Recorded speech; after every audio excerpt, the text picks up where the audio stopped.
जय महाकाल मेरे प्यारे मित्रों। श्री सत्यनारायण कथा प्रथम अध्याय।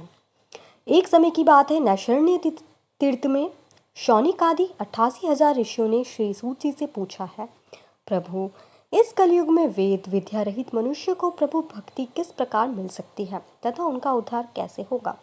हे मुनि श्रेष्ठ, कोई ऐसा तप बताइए जिससे थोड़े समय में ही पुण्य मिले और मनवांछित फल भी मिल जाए। इस प्रकार की कथा सुनने की हम इच्छा रखते हैं।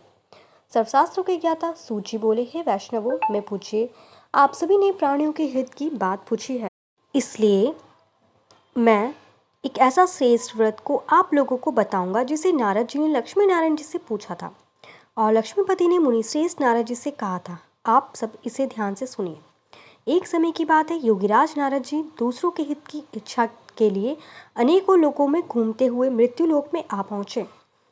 यहाँ उन्होंने अनेक योनियों में जन्मे प्राय सभी मनुष्य को अपने कर्मों द्वारा अनेकों दुखों से पीड़ित देखा। उनका दुख देख नारद जी सोचने लगे कि कैसा यत्न किया जाए जिसके करने से निश्चित रूप से मानव के दुखों का अंत हो जाए। इसी विचार पर मनन करते हुए वह विष्णु लोक में गए। वहां वह देवों के इष्ट भगवान नारायण की स्तुति करने लगे, जिनके हाथों में शंख, चक्र, गदा और पद्म थे, गले में वरमाला पहने हुए थे। स्तुति करते हुए नारद जी बोले, हे भगवान, आप अत्यंत शक्ति से संपन्न हैं, मन तथा वाणी भी आपको नहीं पा सकती है। आपका आदि मध्य तथा अंत नहीं है। निर्गुण स्वरूप सृष्टि के कारण भक्तों के दुख को दूर करने वाले आपको मेरा नमस्कार है। नारद जी की स्तुति सुना विष्णु भगवान बोले, हे मुनि श्रेष्ठ, आपके मन में क्या बात है? आप किस काम के लिए पधारे हैं, उसे निसंकोच कहो। इस पर नारद मुनि बोले कि मृत्यु लोक में अनेक योनियों में जन्मे मनुष्य अपने कर्मों के द्वारा अनेकों दुख से दुखी हो रहे हैं। हे नाथ, आप मुझ पर दया रखते हैं तो बताइए कि वो मनुष्य थोड़े प्रयास से ही अपने दुखों से कैसे छुटकारा पा सकते हैं।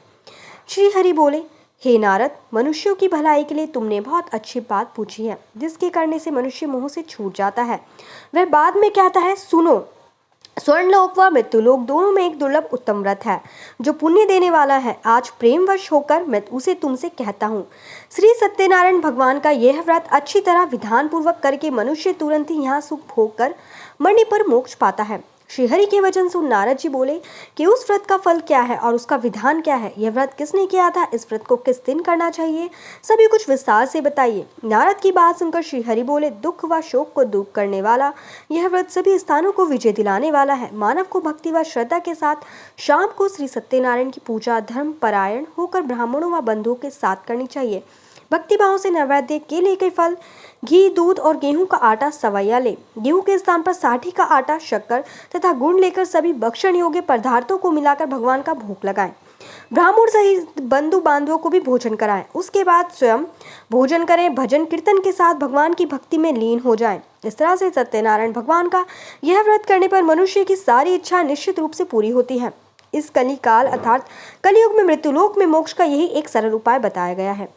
इति श्री सत्यनारायण व्रत कथा प्रथम अध्याय संपूर्ण। जय महाकाल मेरे प्यारे मित्रों। एक बार कमेंट बॉक्स में जय महाकाल जरूर